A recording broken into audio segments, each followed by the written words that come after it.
La única excepción a esta historia de estancamiento se dio a finales del siglo XV con el descubrimiento de América. Pero salvando esta excepción, a lo largo de todo el periodo entre el año 0 y el año 1800, el PBI per cápita a nivel global se mantuvo estancado. Ahora bien, no solo que el capitalismo generó una explosión de riqueza desde el momento que se adoptó como sistema económico, sino que, si uno analiza los datos, lo que se observa es que el crecimiento se viene acelerando a lo largo de todo el periodo. Durante todo el periodo comprendido entre el año 0 y el 1800, la tasa de crecimiento del PBI per cápita se mantuvo estable en torno al 0,02% anual, es decir, prácticamente sin crecimiento. A partir del siglo XIX, con la revolución industrial, la tasa de crecimiento pasa al 0,66%. A ese ritmo, para duplicar el PBI per cápita, se necesitarían crecer durante 107 años. Ahora bien, si observamos el periodo entre 1900 y 1950, la tasa de crecimiento se acelera al 1,66% anual. Ya no necesitamos 107 años para duplicar el PBI per cápita, sino 66. Y si tomamos el periodo comprendido entre 1950 y el año 2000, vemos que la tasa de crecimiento fue de 2,1% anual, lo que derivaría en que en solo 33 años podríamos duplicar el PBI per cápita del mundo. Esta tendencia, lejos de detenerse, se mantiene viva aún hoy. Si tomamos el periodo entre el año 2000 y el 2023, la tasa de crecimiento volvió a acelerar el 3% anual, lo que implica que podríamos duplicar nuestro PBI per cápita en el mundo en tan solo 23 años. Ahora bien, cuando se estudia el PBI per cápita desde el año 1800 al día de hoy, lo que se observa es que luego de la revolución industrial, el PBI per cápita mundial se multiplicó por más de 15 veces, generando una explosión de riqueza que sacó de la pobreza al 90% de la población mundial. No debemos olvidar nunca que para el año 1800, cerca del 95% de la población mundial vivía en la pobreza más extrema, mientras que ese número cayó al 5% para el año 2020, previo a la pandemia. La conclusión es obvia. Lejos de ser la causa de nuestros problemas, el capitalismo de libre empresa como sistema económico es la única herramienta que tenemos para terminar con el hambre, la pobreza y la indigencia a lo largo y a lo ancho de todo el planeta. La evidencia empírica es incuestionable. Por eso, como no cabe duda de que el capitalismo de libre mercado es superior en términos productivos, la doxa de izquierda ha atacado al capitalismo por sus cuestiones de moralidad, por ser, según ellos, dicen sus detractores, que es injusto. Dice que el capitalismo es malo porque es individualista y que el colectivismo es bueno porque es altruista, con la ajena, y en consecuencia bregan por la justicia social. Pero este concepto que en el primer mundo se ha puesto de moda en la última época, en mi país es una constante del discurso político desde hace más de 80 años. El problema es que la justicia social no es justa, sino que tampoco aporta al bienestar general. Muy por el contrario, es una idea intrínsecamente injusta, porque es violenta. Es injusta porque el Estado se financia a través de impuestos, y los impuestos se cobran de manera coactiva. ¿O acaso alguno de nosotros puede decir que paga los impuestos de manera voluntaria? Lo cual significa que el Estado se financia a través de la coacción y que a mayor carga impositiva, mayor es la coacción, menor es la libertad. Quienes promueven la justicia social parten de la idea de que el conjunto de la economía es una torta que se puede repartir de una manera distinta. Pero esa torta no está dada, es riqueza que se va generando en lo que, por ejemplo, Israel Kirchner llama un proceso de descubrimiento de mercado. Si el bien o servicio que ofrece una empresa no es deseado, esa empresa quiebra a menos que se adecue a lo que el mercado le está demandando. Si genera un producto de buena calidad a un buen precio atractivo, le va a ir bien y va a producir más. De modo que el mercado es un proceso de descubrimiento en el cual el capitalista encuentra sobre la marcha el rumbo correcto. Pero si el Estado castiga al capitalista por tener éxito y lo bloquea en este proceso de descubrimiento, destruye sus incentivos. Y las consecuencias de eso es que va a producir menos y la torta será más chica, generando perjuicio para el conjunto de la sociedad. El colectivismo, al inhibir estos procesos de descubrimiento y al dificultar la apropiación de lo descubierto, ata al emprendedor de las manos y le imposibilita producir mejores bienes y ofrecer mejores servicios a un mejor precio. ¿Cómo puede ser entonces que desde la academia, los organismos internacionales, la política y la teoría económica se demonice un sistema económico que no solo ha sacado de la pobreza más extrema al 90% de la población mundial y lo hace cada vez más rápido, sino que además es justo y moralmente superior? Gracias al capitalismo de libre empresa, hoy el mundo se encuentra en su mejor momento. No hubo nunca en toda la historia de la humanidad un momento de mayor prosperidad que el que vivimos hoy. El mundo de hoy es más libre, más rico, más pacífico y más próspero que en cualquier otro momento de nuestra historia. Esto es cierto para todos, pero en particular para aquellos países que son libres, donde respetan la libertad económica y los derechos de propiedad de los individuos. Porque aquellos países que son libres son 12 veces más ricos que los reprimidos. El decil más bajo de la distribución de los países libres vive mejor que el 90% de la población de los países reprimidos. Tiene 25 veces menos cantidad de pobres en el formato estándar y 50 veces menos en el formato extremo. Y por si eso fuera poco, los ciudadanos de los países libres viven un 25% más que los ciudadanos de los países reprimidos. Ahora bien, para entender que venimos a defender, es importante definir de acá hablamos nosotros cuando hablamos de libertarismo.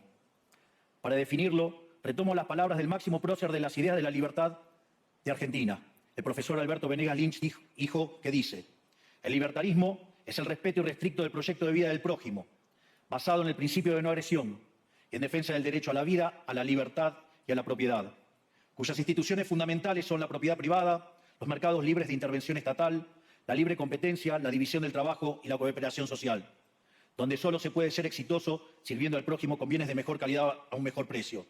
Dicho de otro modo, el capitalista, el empresario exitoso, es un benefactor social que, lejos de apropiarse de la riqueza ajena, contribuye al bienestar general. En definitiva, un empresario exitoso es un héroe. Este es el modelo que nosotros estamos proponiendo para la Argentina del futuro, un modelo basado en los principios fundamentales del libertarismo, la defensa de la vida, de la libertad y de la propiedad. Ahora bien, si el capitalismo de libre empresa y la libertad económica han sido herramientas extraordinarias para terminar con la pobreza en el mundo, y nos encontramos hoy en el mejor momento de la historia de la humanidad, vale la pena preguntarse, ¿por qué digo entonces que Occidente está en peligro?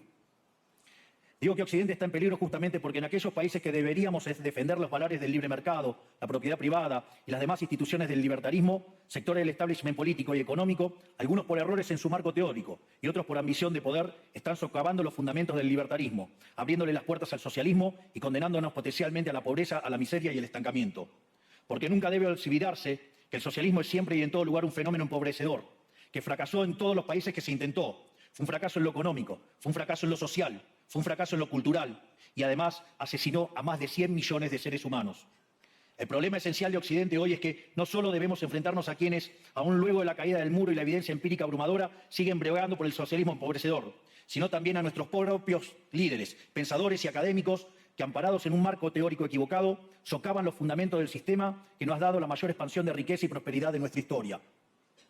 El marco teórico al que me refiero es el de la teoría económica neoclásica, que diseña un instrumental que, sin quererlo, termina siendo funcional a la intromisión del Estado, el socialismo y la degradación de la sociedad. El problema de los neoclásicos es que, como el modelo del que se enamoraron no mapea contra la realidad, atribuyen el error al supuesto fallo del mercado, en vez de revisar las premisas de su modelo.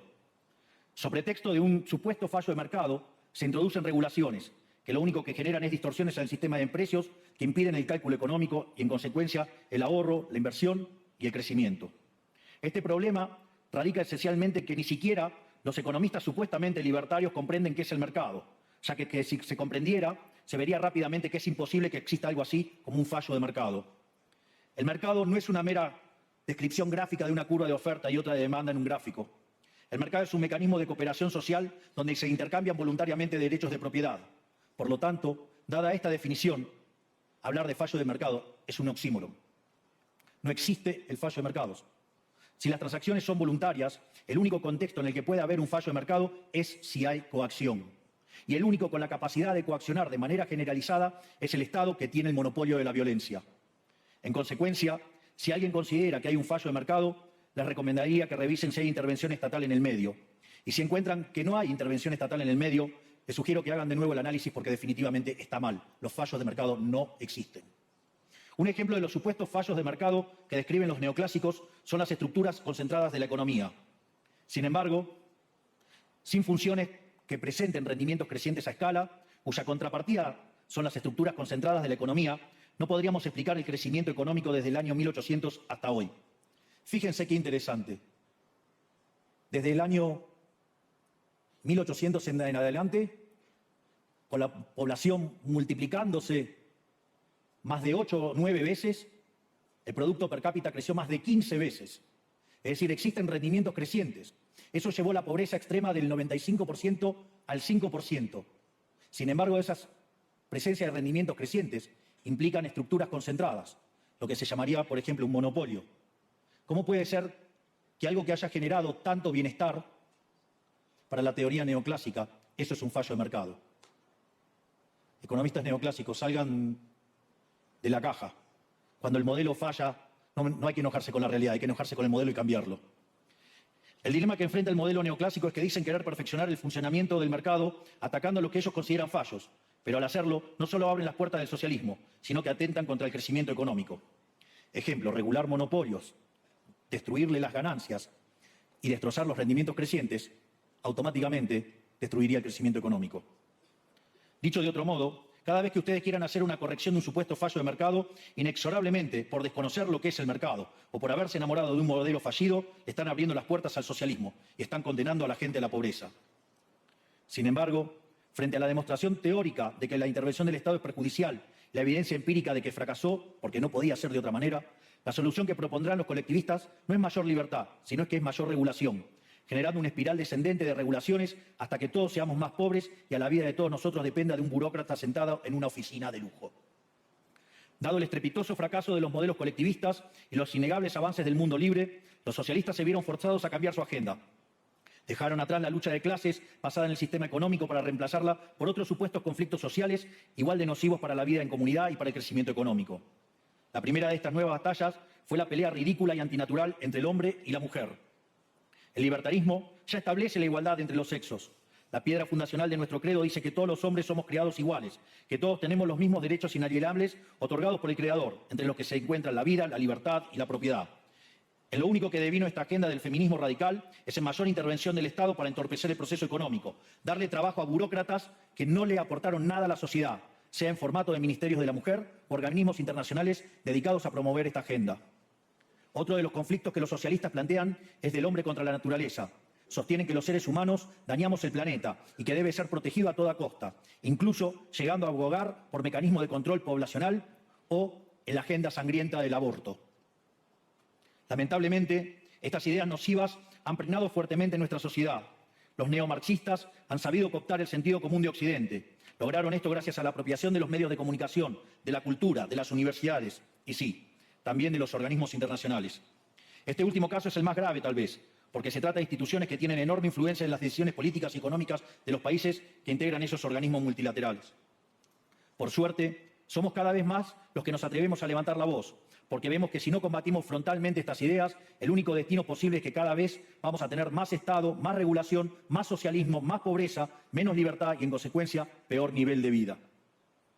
Occidente, lamentablemente, ya comenzó a transitar este camino. Sé que a muchos les puede sonar ridículo plantear que Occidente se ha volcado al socialismo, pero solo es ridículo en la medida que uno se restringe a la definición económica tradicional del socialismo, que establece que es un sistema económico donde el Estado es el dueño de los medios de producción. Esta definición debería ser, desde mi punto de vista, actualizada a las circunstancias presentes.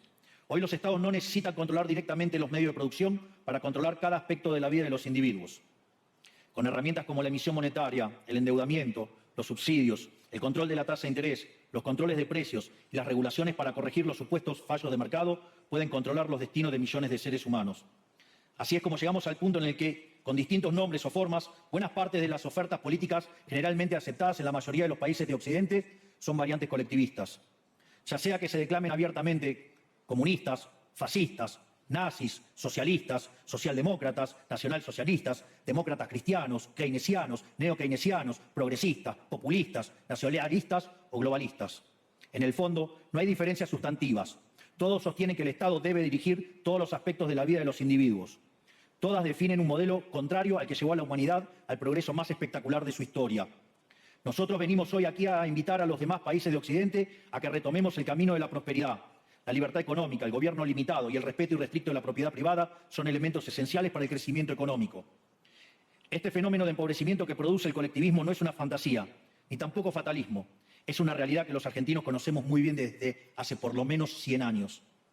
Porque ya lo vivimos, ya pasamos por esto, porque como dije antes, desde que decidimos abandonar el modelo de la libertad que nos había hecho ricos, estamos atrapados en una espiral descendente donde cada día somos más pobres. Esto es, ya lo vivimos nosotros y estamos acá para alertarlos acerca de lo que puede pasar si los países de Occidente, que se hicieron ricos con el modelo de la libertad, continúan por este camino de servidumbre. El caso argentino es la demostración empírica de que no importa cuán rico seas, cuántos recursos naturales tengas, no importa cuán capacitada esté la población, ni cuán educada sea, ni cuántos lingotes de oro haya en las arcas del Banco Central. Si se adoptan medidas que entorpecen el libre funcionamiento de los mercados, la libre competencia, los sistemas de precios libres, si se entorpece el comercio, si se atenta contra la propiedad privada, el único destino posible es la pobreza. Por lo tanto, para finalizar, quiero darles un mensaje a todos los empresarios aquí presentes y a los que no están, pero nos están siguiendo desde todas partes del planeta. No se dejen amedrentar ni por la casta política ni por los parásitos que viven del Estado. No se entreguen a una clase política que lo único que quiere es perpetuarse en el poder y mantener sus privilegios. Ustedes son benefactores sociales, ustedes son héroes, ustedes son los creadores del periodo de prosperidad más extraordinario que jamás hayamos vivido. Que nadie les diga que su ambición es inmoral. Si ustedes ganan dinero es porque ofrecen un mejor producto a un mejor precio, contribuyendo de esa manera al bienestar general. No cedan al avance del Estado. El Estado no es la solución. El Estado es el problema mismo. Ustedes son los verdaderos protagonistas de esta historia y sepan que a partir de hoy cuentan con Argentina como un aliado incondicional. Muchísimas gracias y ¡viva la libertad, carajo! Bueno, y terminó con un "y viva la libertad, carajo". Javier Milei se vio ahí en la platea en primera fila, por ejemplo.